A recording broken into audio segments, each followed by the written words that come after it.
आज आपण क्लास 10वी चॅप्टर नंबर 3 अरिथमॅटिक प्रोग्रेशनचं एक एक्झाम्पल पाहणार आहोत। याच्यात 13th टर्म ऑफ AP काढायचं आहे। तर आपल्याला सिक्वेन्स देऊन आहे आणि सर्वात प्रथम हे गणित करण्यासाठी आपल्याला T1 म्हणजे फर्स्ट टर्म काढायची आहे आणि D काढायचा आहे।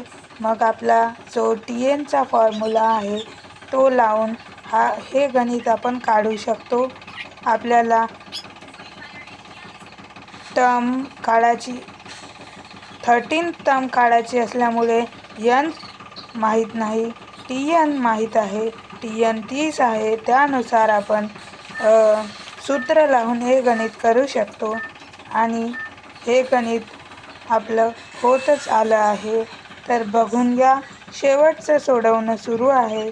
नंतर मग आता आपलं उत्तर आलंय। याचं शेवटची टर्म आहे 60।